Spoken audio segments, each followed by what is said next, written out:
All right, and we are back. And ladies and gentlemen, it's an absolute honor to sit down with my friend and the future legend of the sport, Tom Nicholson, all the way from Australia this morning, his time, evening our Yeah. time. Yeah, welcome to the pod, Tom. Thanks for having me, mate. I'm pretty excited to get it underway. Me too. Listen, we got a lot to talk about and a lot to cover in 50 minutes, right? So let's just jump Yeah. into it head first.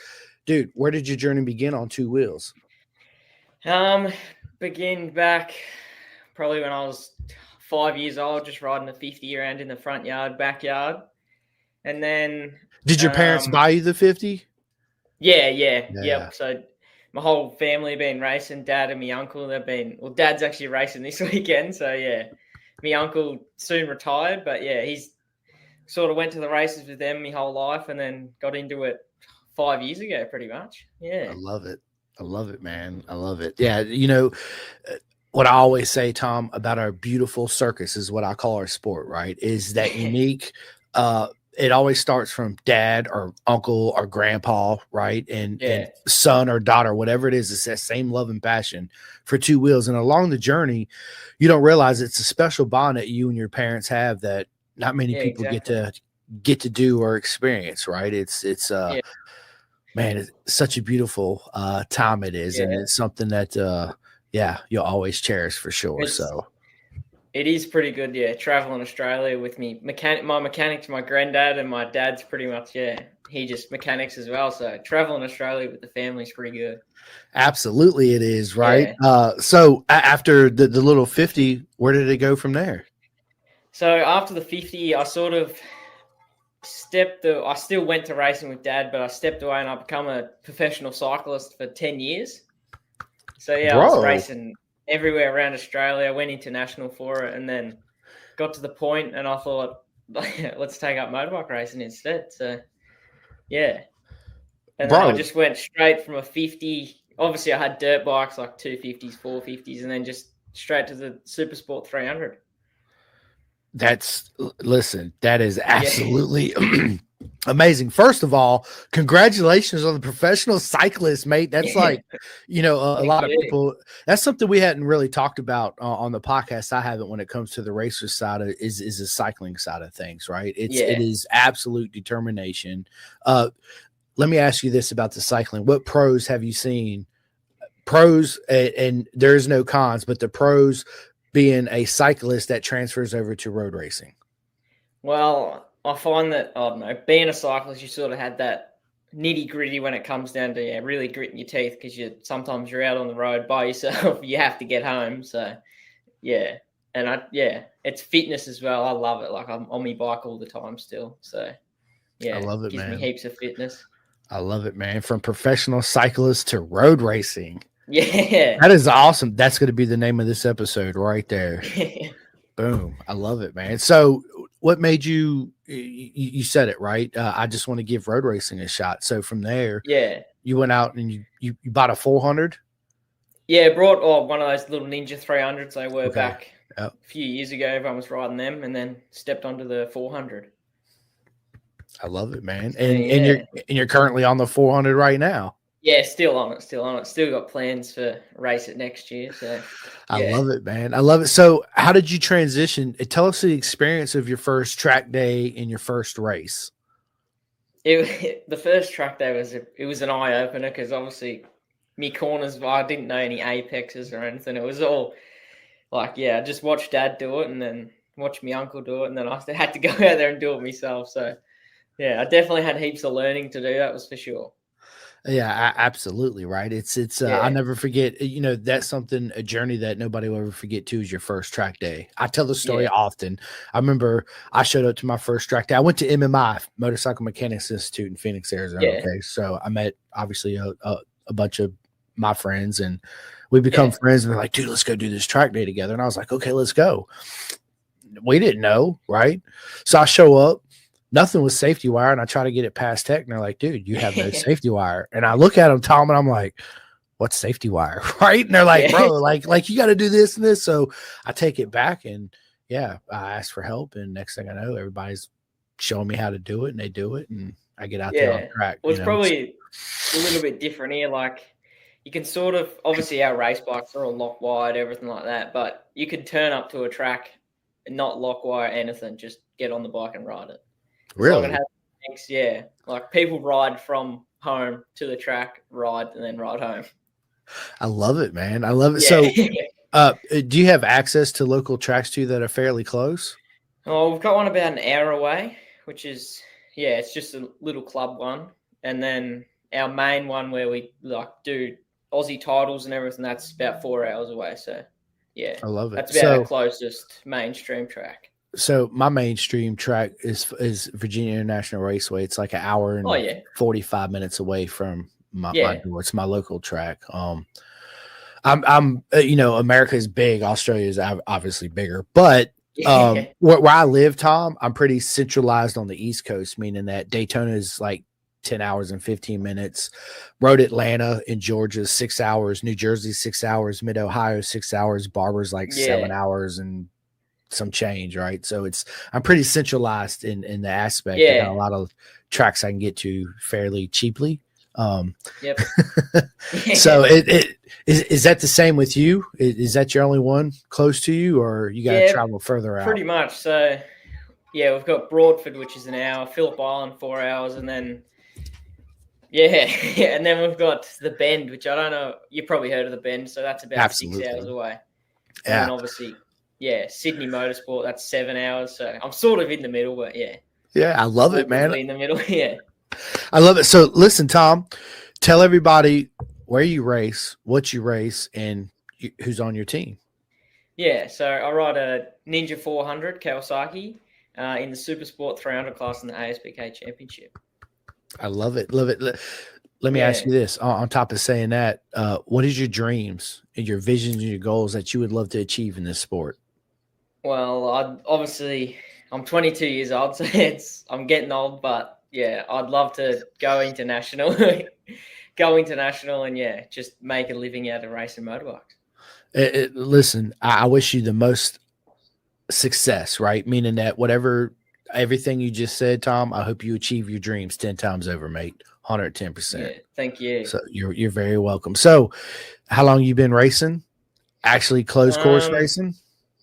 So I did a few track days and I started racing maybe a year later, just doing like normal club stuff, just a little bit here and there. And then I did my first half year ASPK last year, and this year's my first full year of ASPK. So I love it. It's technically my second year of ASPK racing. So how are you doing in the championship right now? I think I'm 8th or 9th in the championship. So I've had a few good rounds, a few rough rounds as it goes, but that's the name of the game, right? Exactly right. Yeah, that's the name of the game. So let me ask you this, Tom. Going into this season, since you only did a half season last year, right? It was the introductory, getting your feet wet, learning the ropes, learning the tracks. Obviously, I'm sure you probably didn't go to all of them, like you have, right? So, did you have any certain expectations for this season going in?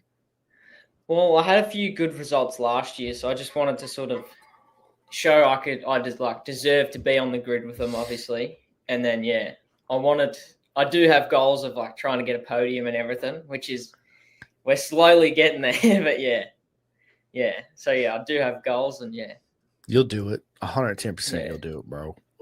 There's no question in my mind. So tell us what you do for training. How do you train?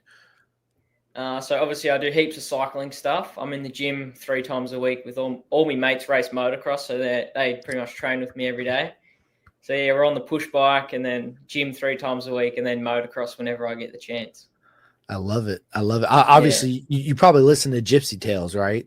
Yeah. He's Jasper, I think his name is. Yeah, super cool. I like that podcast. I'm a fan. I like it because it's super long, right? When I go on my long trips, I'm like, Gypsy Tales, boom, let's go. 4 hours. Pretty much what I do as well, But he does dirt bikes, and of course, Mick Doohan and Casey Stoner and Ben Spees. Josh Heron and everything there. I love it, man. I love it. He does a good job too as well. So absolutely. So do you have any plans of racing outside of Australia, bro? Yes, at the end of the year, hopefully, if all goes well, I'll be going to race that cemetery circuit in New Zealand. Have you seen that? Yeah. Yep. So that's more of a street circuit. So I might do a few rounds of the Suzuki Series over there on a 300 and, hopefully go from there. So I'm a huge fan of the Isle of Man TT, right? Real road racing. It's my favorite race above everything. I don't care what it is, it's the TT. And then to me, honestly, it's BSB. And then everything is on equal terms. MotoGP, AMK, Moto America, yada yada.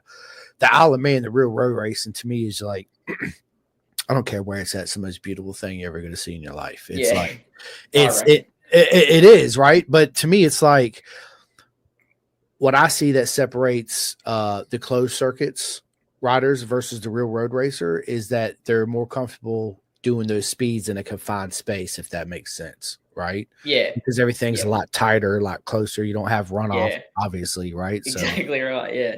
Do you have any aspirations of doing the TT? Oh, not yet. I'm more circuit stuff, but I'll tell you how I go at New Zealand, and might change my mind. Who knows? Yeah, you never know. Go ahead. There's a bloke from Australia that went over and did the Manx and the TT this year and everything. So, and he come from road racing, so you never know. Might go over there, give it a go. Give it a go, right? And when are you doing this race in New Zealand? Boxing Day, so over Christmas time. That's right. You guys call it Boxing Day. What do you guys call it? Just Christmas. Yeah, we're playing, right? It's just Xmas, Christmas, whatever you want to call it. Yeah, Santa Claus time, which is one of my favorite holidays. Yeah. So I love it. Yeah, I like the winter, right? Do you guys have a proper winter out there where you are? It doesn't snow where I am, but we like some places do snow and everything. But it gets pretty cold. So looking forward to next season, man. 2025 is almost over. It went by like this time. I know. It's crazy how fast it went, right? So going into 2026, what plans do you have? So I'm going to still race ASPK on the 300. Obviously, I want to give it obviously I've had 2 years. I want to give me third year, give it a red hot crack. And then hopefully I was trying to go to BSB, but I think I'm going to take a step back from BSB and try even Moto America on a super twin or something like that. I think a super twin is going to be my next step. So, I love it. It's one of my favorite. Something with that. Super hooligans are the twins class. Yeah, for sure. Those two classes are one of my favorite classes for sure. Yeah, absolutely amazing. So man, dude, I would love to have you. It'd be an honor to have you over here in America racing for sure. I'd love to. I was talking to Dad about it, and he's obviously been to America for holidays and everything. He's like, we need to go. So let's go. And I told you this before we went live. You guys are welcome to stay with me at my house. You guys make it out to Virginia. I'll come pick you up and we'll make it happen. We'll go down to VIR. Dude, I got you, dude. Tom, 100%. We'll make this happen. For sure. Racing in ASBK. Of course, you have the proper mega track of Phillip Island, right? Tell me what it's like actually riding Phillip Island. It's pretty unreal. It's obviously one of the best tracks in the world. Anyone will tell you that. So, I have a bit of a love-hate relationship with it at the moment, but I still love it. So, it's kind of on a super bike, it'd be a lot different, but on a 300, it's just like slipstream everywhere. Slipstream's your best friend. So, but it's pretty unreal. You probably don't even get out of third gear, maybe second down at Lukey Heights. So we knock it down to second sort of. So we hit it on a 300, you come over it fully pinned in fifth, and then you come down into second, and the back wheels sort of squirming around, and then you just get straight back on the gas. Straight, right, and it comes out to the left, and it bends and it sweeps. Yeah, man, I'm a huge fan of, obviously, as you can tell. It's pretty good, so. Yeah, man, absolutely. It's on my bucket list. And you'll have to do a ride day there. I would absolutely love to. It's on my bucket list. It's one of my favorite tracks in the world. Man, nobody had ever rode that track like Stoner. Oh, nobody. Yeah, nobody has ever even come close to the way Stoner attacked that whole course. It was just poetry in motion for sure. 110%. Back when MotoGP bikes were MotoGP bikes. Or were MotoGP bikes, right? Exactly, now they got the all arrows and they just look. They're just. I'm not a massive fan of them, but I'd rather go back to 2013, 2015 when they were down to rider, not bike. But that's just me. I agree, 110%. Yeah, I've been saying it, and I understand the whole. You're in a perfect position, right? Because you're racing a 300, so it's all rider technique. Don't get me yeah. wrong, the 300s don't have enough power to get itself out of a wet paper bag, so it's down to Nah, no, roll they don't. speed, Yeah, corner speed, and drafting, right? But as you yeah, learn those and you learn how to ride the 300, I'm a huge advocate of racing smaller bikes and training on them because they teach you so much yeah. and it helps you so much when you jump on the bigger bikes, right? Why you think all That's the what I reckon as well. yeah 110%. And with saying all this motorcycle talk, right? Is there any particular thing you do? As I always call it, preparing for battle. The ritual. Do you have a ritual to put on your leathers? Do you listen to music, Um, push so ups, jumps, all that stuff? I should probably. I've been thinking about doing some push ups, going for a run, maybe get myself warmed up. But I used to listen to like just have my headphones on, listening to music. But I took my mate to one of my race meets, and he was like, "Nah, you're getting too in the zone." So I stopped doing that, and now I just put my leathers out in the sun. Half an hour before I ride, I put them on. Left side before everything else. Right side, obviously, and then that's pretty much it. And then let her eat, right? Yeah, exactly right. I love it. So, do Yeah. you have mates you race with in the paddock? Yeah, so me and my mate Ollie Short, we sort of have a little bit of a team going on. Obviously, he has his sponsors, I've got mine, but yeah, we're pretty much teammates. So I look for him on the track, he looks for me. He needs a tow, I'll give him a tow. Same. But yeah, so yeah, it's That's awesome. pretty good, mate. But if push comes to shove, you throw it up on the inside though for sure, right? To win a Yeah, race. exactly. We have taken each other out a few times actually. So Is, yeah, is it difficult for you to? Because some racers, Matt Milan's a perfect example of that. So is Mick Doohan. He couldn't be friends with anybody, right? In the paddock. Yeah, yeah. it was just. Did you find that difficult for you at all? Well, I say g'day to everyone, sort of thing. Like if I sort of run by if they're your mate until they're not, sort of thing. So like I say g'day to everyone, but like once I'm out on track, I don't give anyone room. Like if there's a gap, I'm going for it, sort of thing. So yeah, I love it. I love it. And you said your dad grew up racing, right? So are you faster than your dad now?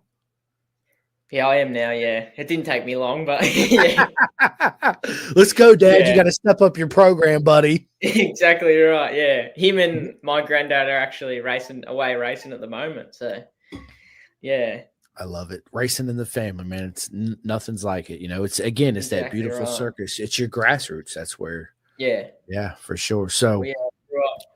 Yeah, sort of going to racing because my uncle was racing ASBK on a super bike, and then he went to BSB.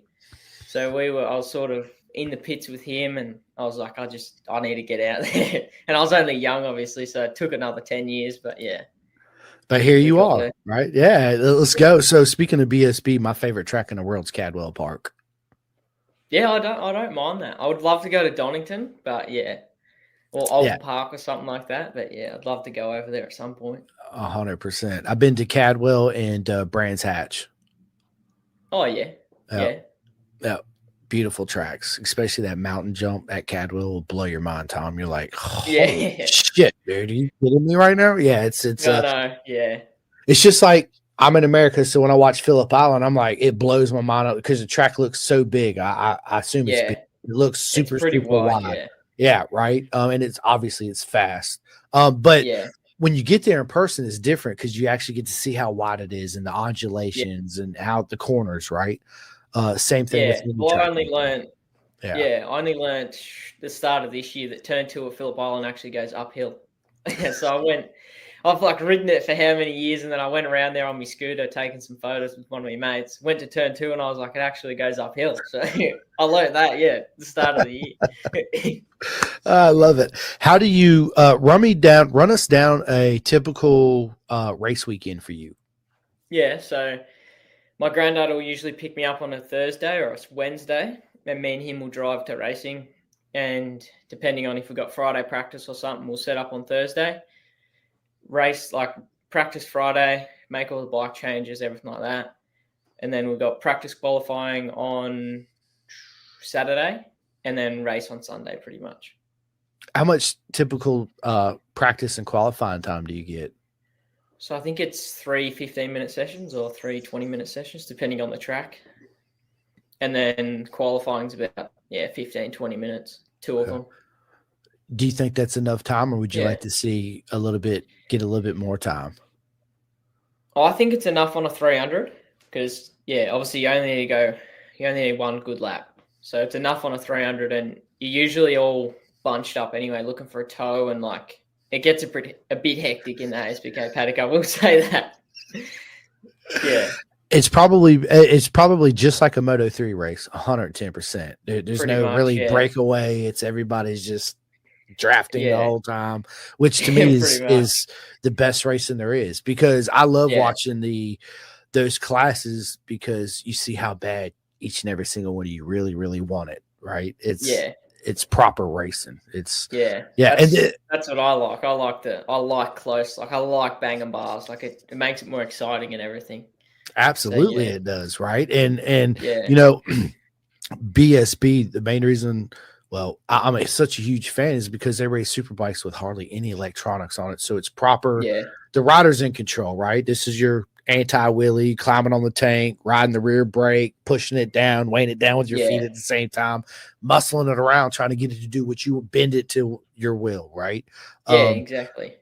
You know, with all the advancements we have in electronics, which obviously I'm still a fan of, right? Because it does do safety, and I could see it at there's always a yin and a yang. What I mean is I could see where, for instance, you and me, Tom, right? You're way faster than me, but I can get on a bike with a shit ton of electronics and I feel safer on the track. And I could probably do my fastest time with all those electronic assists than I could without, until I started learning how to ride the bike without it properly, right? Yeah, the feeling and everything.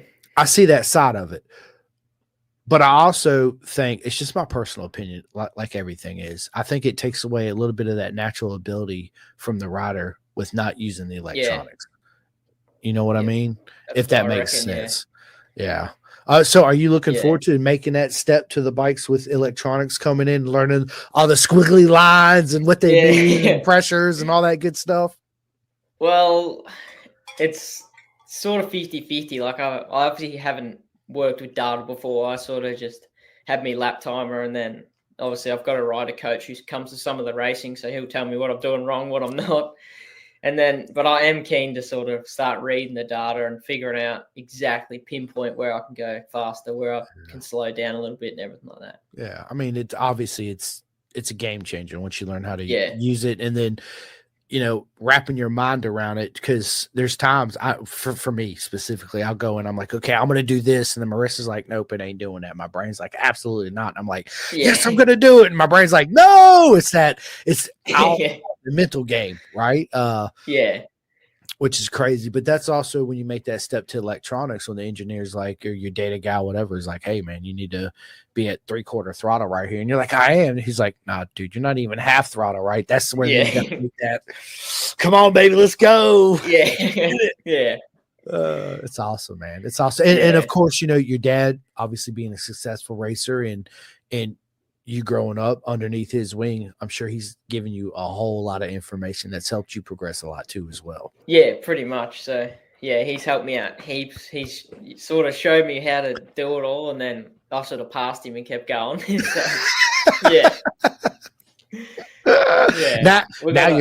Now you're teaching dad, right? Yeah, exactly right. Yeah, I'm telling him how to ride a 300 now. I love it. That's good stuff, man. You know, in ASBK, you know, unfortunately, we don't really get to watch it out here in the United States. I watch it on YouTube. Is how I get to watch it, you know.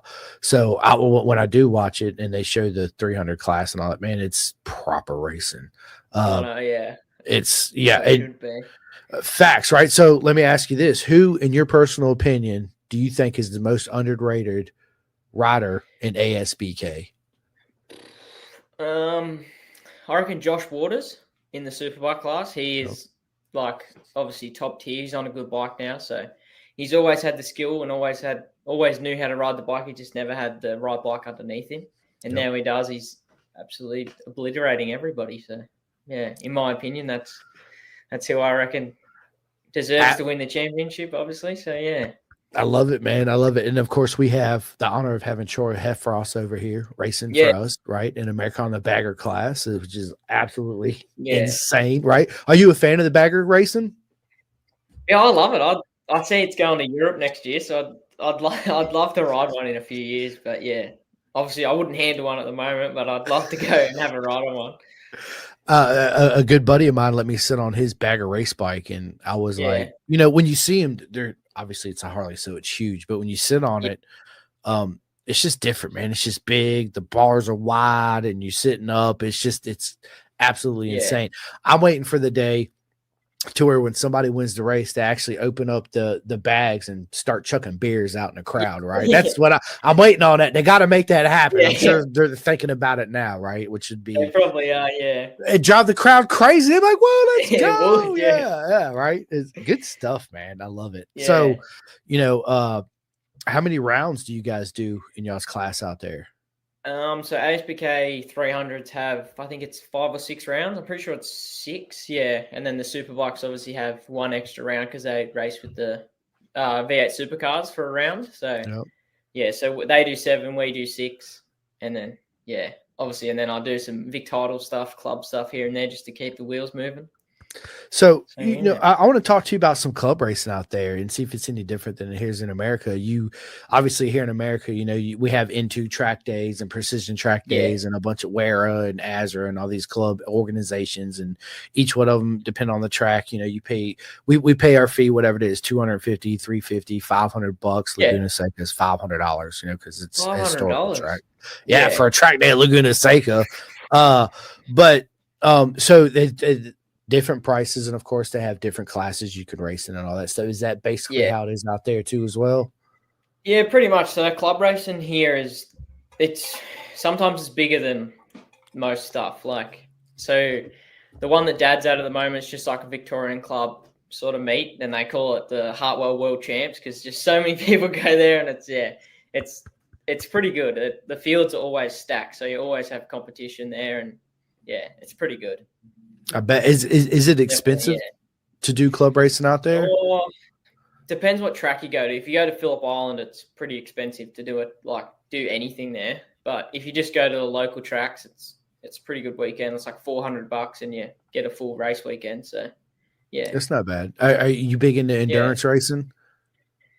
I haven't done one yet, but I was actually going to do one. I was going to team up with Ollie Short and try and do one at Sydney. I think there was one at Phillip Island. So yeah, I'm a huge fan, Tom, and the reason why I'm a huge fan of endurance racing because you have 2 or 3 riders, right? But you have yeah, one bike where it's not set up particularly for you, meaning the clip-ons, the rear sets, the brake, clutch lever, all that has a part to play in how you ride and how the bike feels to you, right?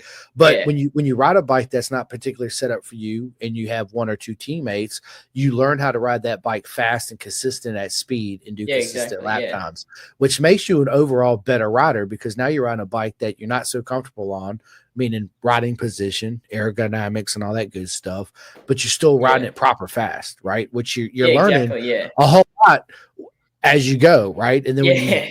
get back on your 300, you're like, bro, let's get it, you know? So Yeah. it's, Well, that's I'm what we excited. sort of do with our club racing. It's like, so my granddad builds of these 2-stroke bikes. So I ride one of those, I ride my motard, and then I'll ride 300. So it's sort of like back-to-back races, and I'm riding 3 different bikes that are totally different. So it gets me head around it. It keeps me head always moving. So, I'm a huge fan of supermotos. Man, oh, I love it. how awesome is that? I got obviously Yeah. Brandon Posh, a good mate, Gus Radio, Ashton Yates. You know them guys out here in Moto America. Yeah. You see them Yeah. on TikTok where they're sliding the front, sliding the rear, dragging the knees and the elbows and pick it up. Yeah. I'm like, bro, I amazing. can't drag my elbow yet, but on my motard, but yeah, I'm definitely getting there. But yeah, Can you do so it on the 300? yes, I can do it on the 300. My riding style isn't like with my elbow out. It's sort of tucked in a little bit more, but I can get it down if I wanted to. I love it. I Yeah. love it. Me, every time I do it, Tom, my shoulder and then my hips and my bike go one way, and I'm like, oh, okay. Well, at least I drug my elbow. Yeah. Yeah. Exactly right. And then I We've all see had a few dollar of signs. those. Yeah, right. And then I see dollar Yeah. signs. I'm like, shit. So Yeah. it's hilarious. It's true though, you know. It is. Yeah. So we all have this experience when we show up from time to time because as a race weekend approach, we have this visualization and the certain things that play out in our mind that we want it to go. but we all know Yeah. that monkey wrench gets thrown in it unexpectedly at times, right? How do you deal with that mentally? Because it's such a mental struggle when stuff like that happens, Tom. So how do you Yeah. personally deal with that mentally to overcome that barrier to still make those steps forward to be competitive? So I sort of coming into like probably 2 weeks out, I'm constantly thinking about it. So constantly thinking about what I want to do, racing, like where I want to come, everything like that. Like my mum always says it's like think about, bring about. So like if you're thinking about crashing, you're probably going to crash. But if you're thinking about going well, you're going to go well. So obviously crashes, like they cross your mind, but you sort of just got to block them out and keep going. So yeah, when stuff goes wrong, I'm usually pretty calm. So I just calm down and pick my bike up, keep going, or fix whatever's broken, and then keep going with it. I love it. I love it. So Yeah. you well out of high school. What do you do for a living? I actually work at a motorbike shop. So I was in the gold mines. I don't know if they have that in America. It's like so I was driving What's a trucks and gold everything. bond? So they bring gold up from the ground, then bring it to the top, Oh, and then okay. wash it all off and sell it, obviously. So I was in a truck just driving back and forth every day, listening to podcasts, audio books, everything. And then I sort of stepped away from that to take my racing more serious, and now I just work on a motorbike shop here and there. I love it. So what do you do at the Yeah. motorbike shop? I just sell stuff. Sell motorbike helmets. Yeah. People come in, they want to talk about racing. I'll sit there and talk about racing for an hour or so. And yeah. I love it. So listen, this is a good opportunity for me to talk about this because here in America, I see it's such a missed opportunity within our dealerships. Now, it's not all dealerships. I say 90% of them, but there are some out there that do promote track days. And hey, when Moto America is coming to their track, whether it's an hour or 3 hours away, hey, Moto America is coming here. There's not a lot of that in dealerships, right? You show up to a dealership, there's nothing about track days, local club racing, none of that. Yeah. Is it like that out there in Australia too as well, or do you guys promote it pretty good at your shop?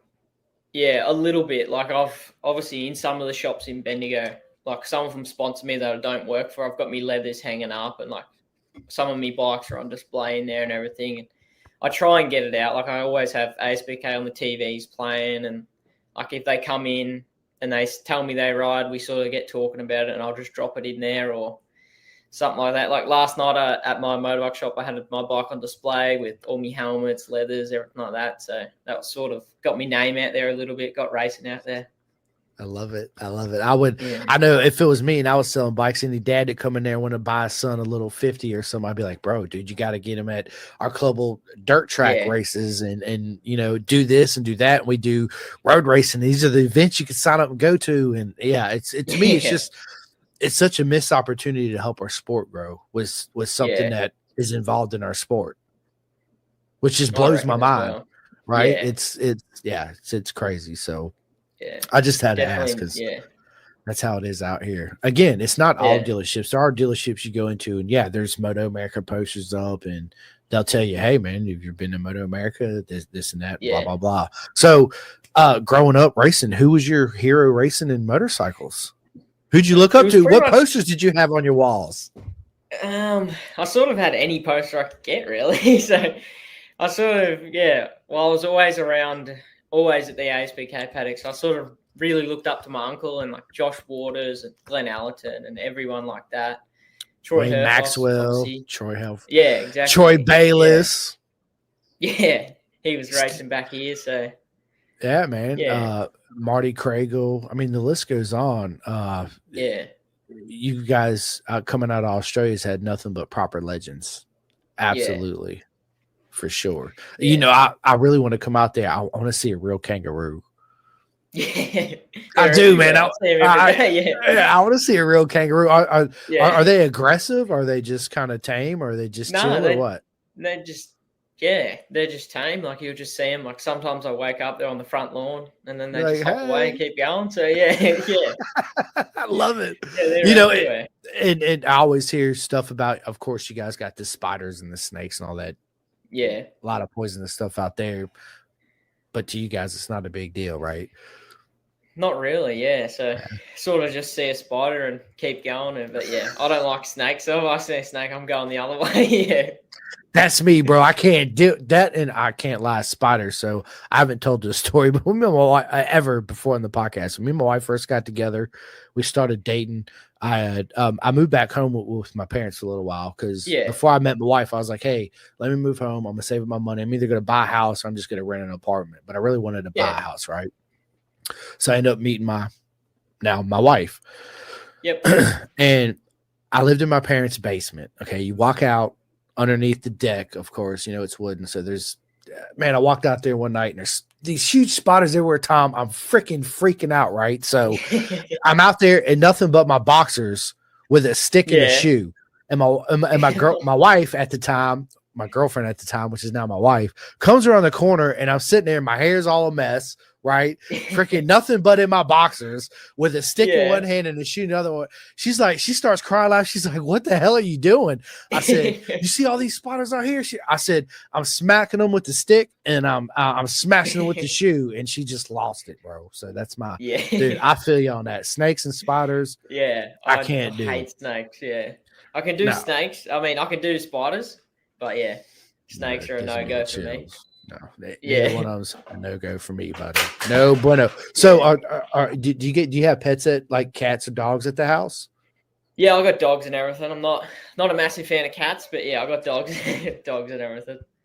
Yeah, I got two dogs. Her name is Charlie.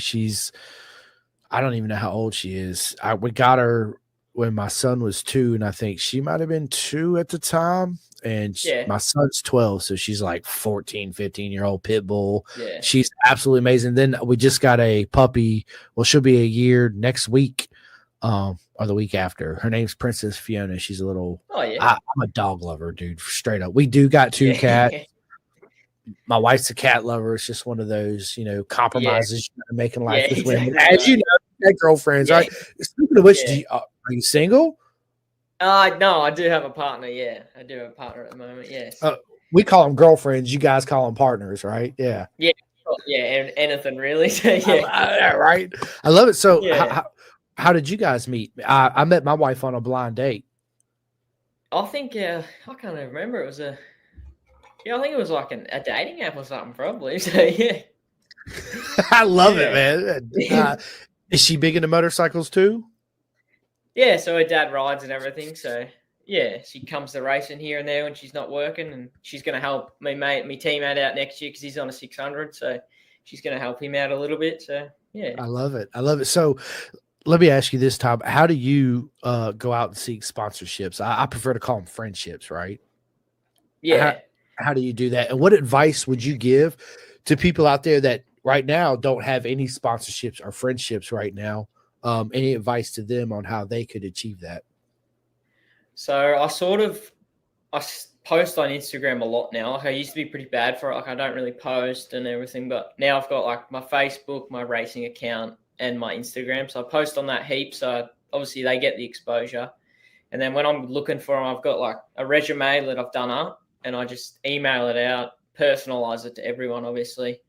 And then, talk to them over the phone, everything. Like I just try and make it like it's a friendship, not that they're trying to, help me out sort of thing. I tell a lot. It's imperative that social media is such a huge aspect right now, right? I mean, since it come in, but now it's more important than ever because when those friendships come along, they say we'll give you $500 or $1,000 or whatever it is.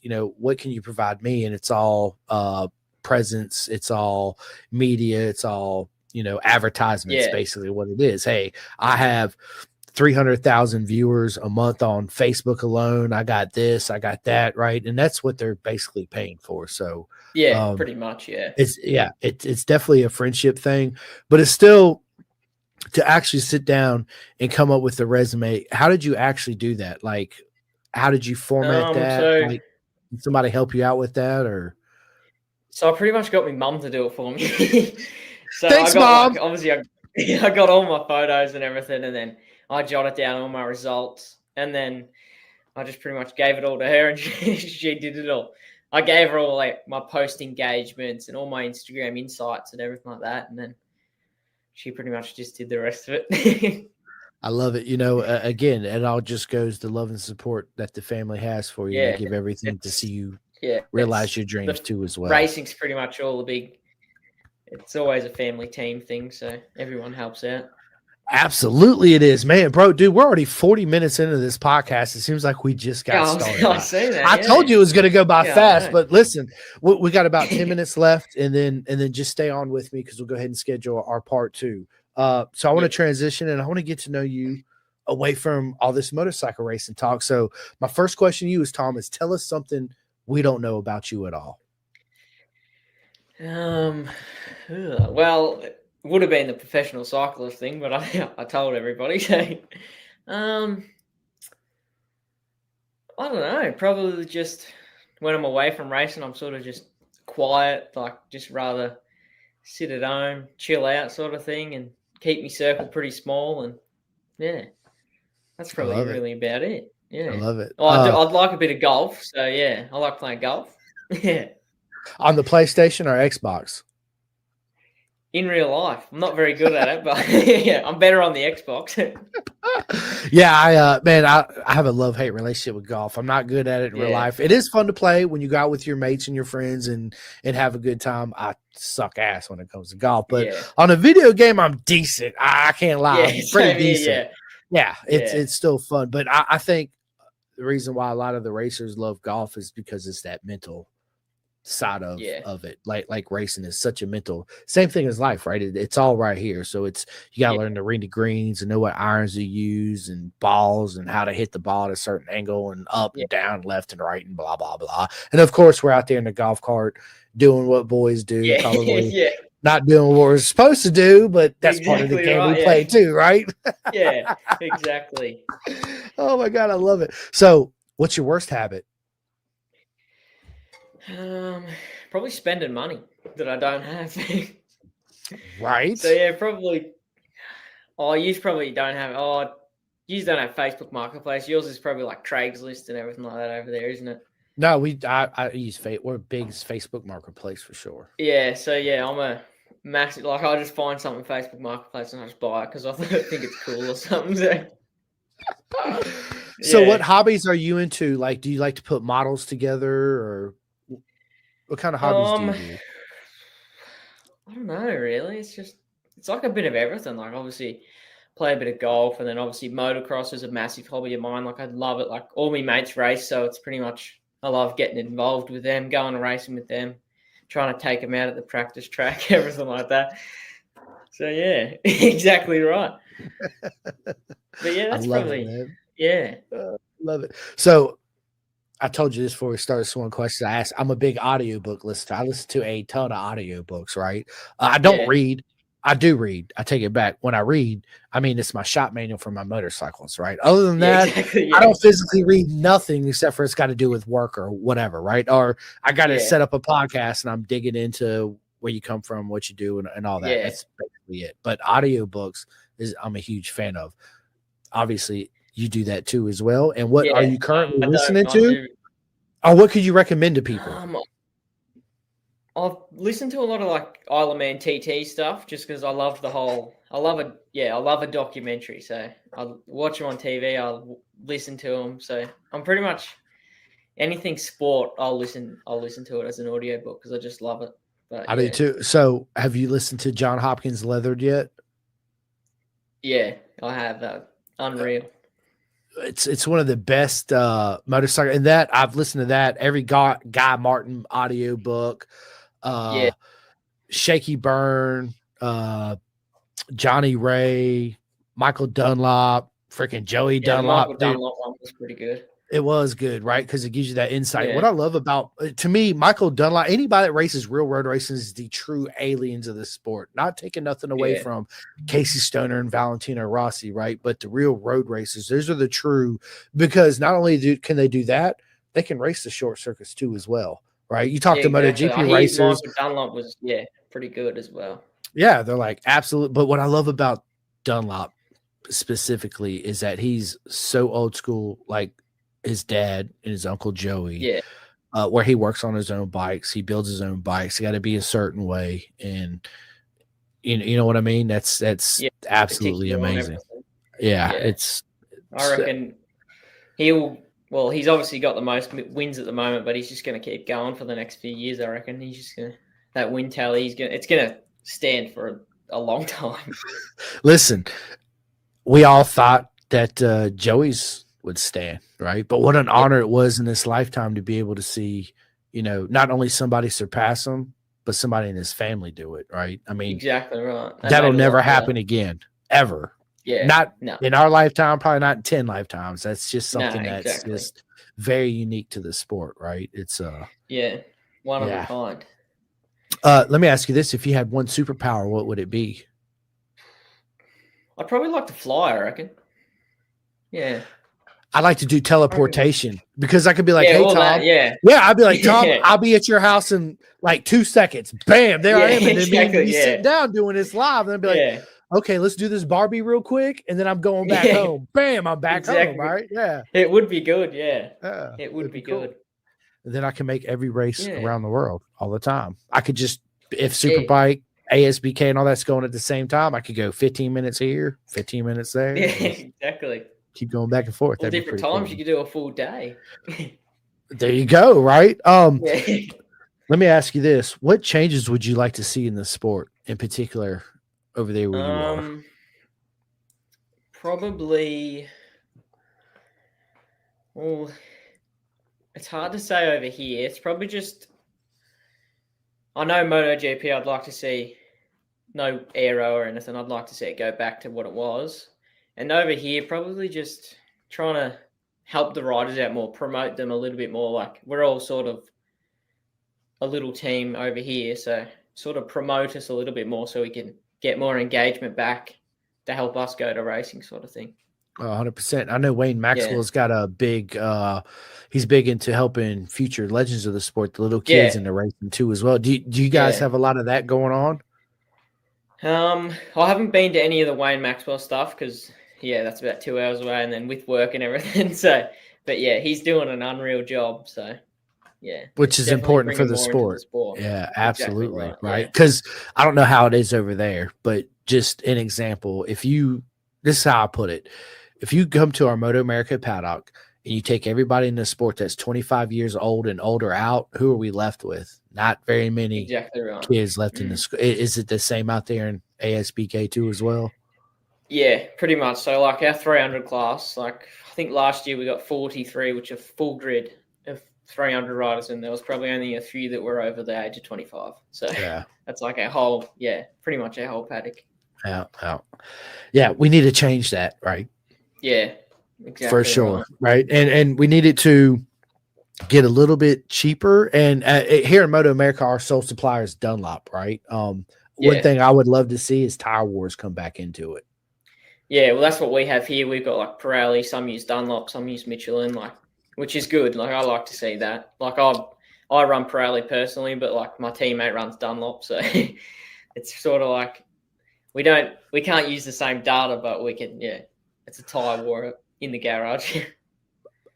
But it gives an opportunity for people to get sponsored by X tire manufacturer, and it keeps the cost of the tires down because now there's that competition, and it keeps the tire manufacturers pushing each other for the best next tire and profile and multi-compound, yada yada yada. Right? It is good for our sport. Well, listen, bro, this has been an absolute honor. We're coming on to 50 minutes on this, so we're gonna end this podcast. But I have one last question. But before me and you end the show, I'm going to let you give all your shout outs. But I can't even talk right now. But before we end this, right, I said it again. Money, no object, Tom. ASBK, you're the team owner. What's the make and manufacturer of bike you would have? And who are the two current riders in ASBK you would put on your machines? So if I was running a superbike team, I'd run a Ducati and obviously the Panigale V4. And I'd have Josh Waters riding it, and probably Troy Herfoss, I reckon. Let's go, Troy, man. Absolutely. What about Ollie Bayless? Oh, yeah, he'd probably be 600 team for me. I love it.